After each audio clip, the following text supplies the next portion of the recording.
మహాగణాధిపతయే నమః. ఓం గురుభ్యో నమః. ఓం శ్రీమాత్రే నమః. మనం ఈరోజు డబుల్ ట్రాన్సిట్ అనేది ఆ విషయం మీద తెలుసుకుందాం. అయితే ఈ డబుల్ ట్రాన్సిట్ అంటే ఏమిటి? టూ మేజర్ ప్లానెట్స్ ఏవైతే ఉంటాయో గురువు శని, ఈ గురు శనులు ఏదైనా ఒక భావం మీద కంప్లీట్గా దృష్టి పెట్టినప్పుడు ఆ యొక్క విషయం మనకు ఫలకృతం అవుతుంది. అది మేజర్ ఇష్యూస్ ముఖ్యంగా అంటే మనకి లైఫ్లో ఎటువంటి మేజర్స్ ఉంటాయి అంటే వివాహం కావచ్చు, సంతానం కావచ్చు, లేదంటే ఒక గృహం కట్టుకోవడం కావచ్చు, ఒక స్థలం కొనుక్కోవడం కావచ్చు, ఏదైనా ఒక ఇబ్బంది నుంచి బయటపడడం కానివ్వండి, మనం ఎప్పటి నుంచో ఎదురు చూస్తున్నటువంటి ఒక మంచి విషయం కానివ్వండి. అయితే ఏ లగ్నం వారికి ఏ ఏ సంబంధించినటువంటి విషయాలు ఫ్రూట్ఫుల్ అవుతాయి అనేటువంటి విషయం ఇప్పుడు మనం తెలుసుకుందాం. అయితే ఈ విషయాలు చెప్తుంది నేనైనప్పటికీ కూడా చెప్పేసి సాక్షాత్ లలిత అమ్మవారిగా భావిస్తూ ఒక్కొక్క లగ్నం నుంచి మనం తెలుసుకుందాం.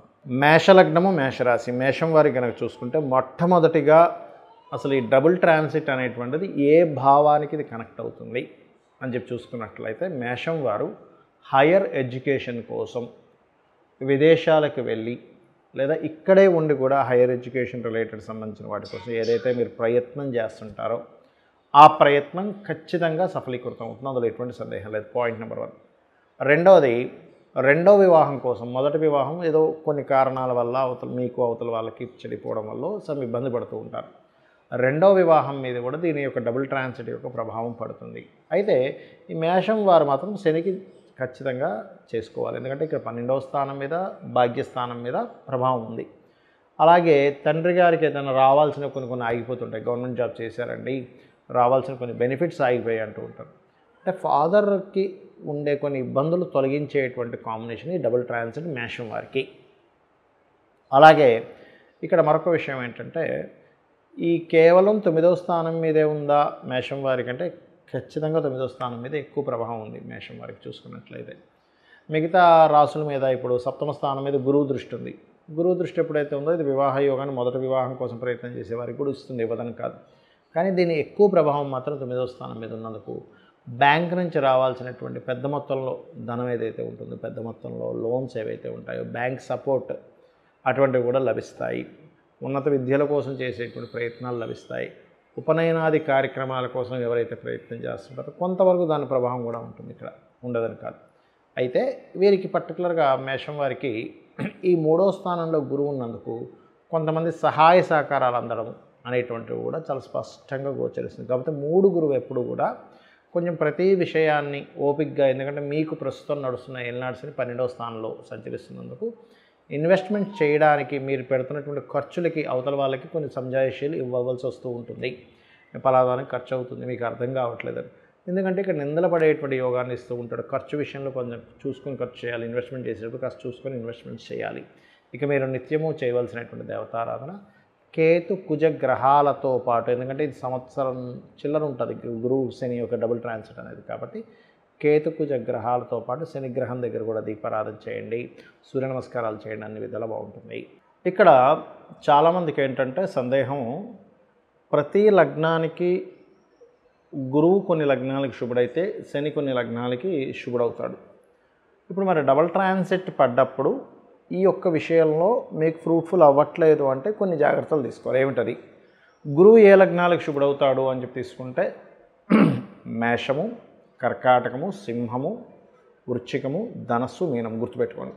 ఈ లగ్నాల వాళ్ళు గురువు శుభుడవుతాడు. కాబట్టి శనికి సంబంధించిన రెమెడీ చేసుకుని ఉంటే మీకు ఈ డబుల్ ట్రాన్సిట్ అనేది యోగిస్తుంది. అంటే నువ్వులు దానంగా ఇవ్వడము, గోవులకు బెల్లం తినిపించడం, ఇటువంటివి చేయాలి.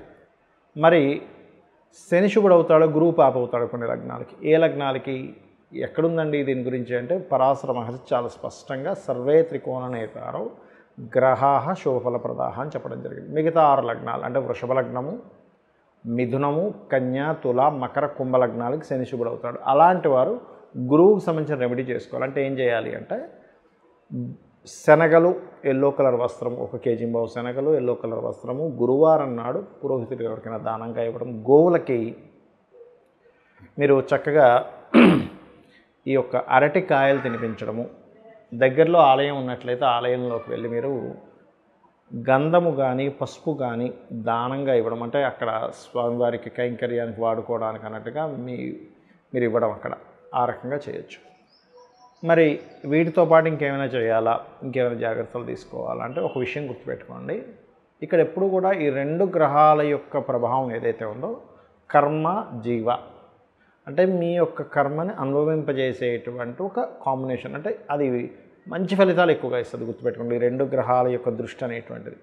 ఇందులో మీకు ఏదైనా గనక జాతక చక్రంలో పర్సనల్ చార్ట్లో ఉదాహరణకి మీరు గృహాన్ని కొనుగోలు చేసేటువంటి మహాదశలు అంతర్దశలు నడుస్తున్నాయి ఉదాహరణకి, అంటే 4వ స్థానాధిపతి మహాదశలు నడుస్తున్నాయి. దాని మీద కనుక గురుశనుల ట్రాన్సిట్ వస్తే ఇంకా ఖచ్చితంగా కొనేసుకుంటారు. అలాగే సప్తమాన్ని రూల్ చేసేటువంటిది అంటే వివాహాన్ని రూల్ చేసేటువంటి మహాదశలు అంతర్దశలు నడుస్తున్నప్పుడు ఈ డబుల్ ట్రాన్సిట్ వస్తే ఖచ్చితంగా వివాహం అవుతుంది. అయితే ఇక్కడ కొంతమందికి అది బలహీనంగా ఉంటుంది ఒక్కోసారి. అంటే గృహయోగం మహాదశ నడుస్తుందండి, ట్రాన్సిట్ కూడా వచ్చింది, కానీ ఎక్కడో దగ్గర దాకా వచ్చి మిస్ అవుతుంది అంటూ ఉంటారు. అలాంటి వారికి ఏమిటి అంటే గృహానికి సంబంధించిన మణిద్వీప వర్ణన చేసుకుంటే ఇంకొంచెం దైవబలం తోడవుతుంది. అలాగే మరి కొంతమందికి ధనం ఇచ్చేవండి, ఇప్పుడు ధన సంబంధించిన మహాదశ నడుస్తుంది, ధనానికి ఉన్నటువంటి మహాదశలో అంతర్దశలో నడుస్తున్నాయి. కాకపోతే ఇక్కడ మనకి భుక్తినాథుడు ఇస్తున్నాడు కానీ ట్రాన్సిట్ కూడా కొంత వస్తుంది, కానీ ఎక్కడో మళ్ళీ ఇదిగో రేపు ఇచ్చేస్తాడు అనుకునే, రేపే మీకు మీ డబ్బులు తీసుకెళ్ళిపోండి అని చెప్పినటువంటి వ్యక్తులు ఎక్కడో మళ్ళీ లేట్ అవుతుంది, ప్రొలాంగ్ అవుతుంది అన్నప్పుడు ఓం సంపత్కరీ సమారూఢ సింధుర వ్రజ సేవితాయ నమః అని మంత్రం చేయండి. లేదా ఓం ధర్మాధ్యక్ష ధనాధ్యక్ష ధనధాన్య వివర్ధిని నమః అని చేసుకోండి.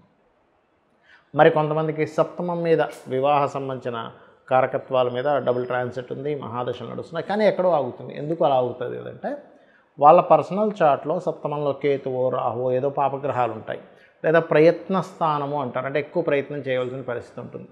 అలాంటప్పుడు కూడా వాళ్ళు ఎక్కువ ప్రయత్నం చేయాలి వివాహం గురించి. అలాంటి వారు ఓం కామేశబద్ధ మాంగళ్య సూత్రశోభిత కందరాయ నమః అనే మంత్రం చేస్తూ ఉండాలి. అప్పుడు వాళ్ళకి తొందరగా సెట్ అవుతుంది. మరి కొంతమందికి వివాహం చేసుకుంటారు, డిస్ప్యూట్స్ అవుతూ ఉంటాయి, మళ్ళీ ఎక్కడో ఇరు వర్గాల వాళ్ళు వచ్చి మాట్లాడుకొని దాన్ని సెట్ చేసుకుందాం అనుకుంటుంటారు, కానీ ఎక్కడో కుదరదు, కాంప్రమైజ్ అయిపోయి కలిసిపోతారు అనుకుంటే కుదరదు. అలాంటి వాళ్ళు ఓం శివకామేశ్వరంకస్త శివాస్వాధీన వల్లభాయ నమః. మరి కొంతమందికి ఎలా ఉంటుందంటే ఒక బిజినెస్ ప్రారంభిస్తారు, ఆ వ్యాపారంలో ఇంకేముంది ఇక్కడ నుంచి అభివృద్ధి వస్తుంది, మనకంతా కూడా క్లియర్ అయిపోతున్నాయి అనుకునే టైంకి ఇంకా ఎక్కడో రావాల్సిన లాభాలు రావు. కానీ చూస్తే లాభాధిపతి మహాదశలు నడవడము మరియు అదేవిధంగా లాభస్థానం మీద ఈ డబుల్ ట్రాన్సిట్ పడడం కూడా జరిగినప్పటికీ ఎక్కడో ఆగుతుంటుంది. దానికి కారణం ఏమిటంటే లాభస్థానం న్యాచురల్గా మీకు 11th హౌస్ ఎక్కడో స్పాయిల్ అవుతుంది. అలాంటప్పుడు ఓం ఇంద్రగోప పరిక్షిప్త స్మరతూనాభజంగికాయే నమః అనే లలిత అమ్మవారి యొక్క నామస్మరణ కనుక చేసినట్లయితే అది ఎలా అంటే మనస్ఫూర్తిగా చేయండి, ఎక్కువసేపు చేయండి. ఆ ఎక్కువసేపు ఆ మంత్రం మీదే ధ్యాస పెట్టి చేయండి. ఖచ్చితంగా మీ యొక్క పూర్వజన్మ కర్మల వల్లే మనం ఇది అనుభవిస్తూ ఉంటాం. అందరూ కూడా ఈ భూమి మీద పుట్టిన ప్రతి ప్రాణి కూడా, నేను కానీ మీరు కానీ ఎవరైనా కానీ పూర్వజన్మల్లో చేసిన మంచి కర్మలు తెలుసో తెలియకో చేసినటువంటి కొన్ని బ్యాడ్ కర్మాస్ ఉంటాయి. దానివల్లే మనిషి మంచి అనుభవించడం కానీ, ఒక హోదాలోకి వెళ్ళడం కానీ, ఒక మంచి ఉద్యోగం రావడం కానీ ఇవన్నీ జరుగుతుంటాయి. ఒక ఇబ్బంది పడడం కూడా దానివల్ల జరుగుతుంది. అయితే పాపకర్మను దగ్ధం చేసేటువంటి శక్తి అమ్మవారి నామాలకి, అదేవిధంగా సూర్య నమస్కారాలకి, ఏదైనా ఆలయానికి వెళ్ళి అక్కడ ఏదైనా మీరు చేసే సేవ వల్ల తొలగుతుంది అని శాస్త్రాలు చెప్తున్నాయి. కాబట్టి ఈ మంత్రం సంబంధించినవి చేయండి. అదేవిధంగా మరి కొంతమందికి అప్పులు తీరాలండి, 5th హౌస్ మీద శుభగ్రహ సంబంధాలు వచ్చాయన్న, 5th హౌస్ అంటే అప్పుకు నెగేటింగ్ హౌస్ అంటారు కదా, మరి అలాగా అనుకునేటువంటి వారు ఓం అపర్ణాయే నమః. ఇలా మనం 1000 నామాలకి 1000 విషయాల గురించి మనం ఆల్రెడీ యూట్యూబ్లో చెప్పుకున్నాము. మీరు అందులోంచి కూడా కావాలంటే తీసుకోవచ్చు. అయితే ఇక్కడ ఏ నామాన్నైనా మీరు ఉదయం పూట కానీ సాయంత్రం పూట కానీ చేయండి. అలా అని మీరు చాలామందికి సందేహం ఉంది, ఏమంటే స్త్రీలు చేసేటప్పుడు 3 రోజులు గ్యాప్ వస్తుంది కదా, అప్పుడు పరిస్థితి ఏమిటది? ఏమీ భయపడాల్సిన పని లేదు. అదేవిధంగా మరి కొంతమందికి సందేహాలు ఉన్నాయి, ఏంటంటే మా ఇంట్లో ఎవరో చనిపోయారు, 11 days అయిపోయింది కానీ 1 year వరకు చేయకూడదు అంటున్నారు. అలాంటివి ఏమీ లేదు, 11 days తర్వాత నుంచి మీరు చేసుకోవచ్చు, ఇంట్లో పూజ ఎవ్రీథింగ్. కాబట్టి చేయండి. ఖచ్చితంగా మీకు అమ్మవారి అనుగ్రహంతో మీకు అన్ని శుభాలు కలగాలని మనస్ఫూర్తి కోరుకుంటూ శ్రీమాత్రే నమః.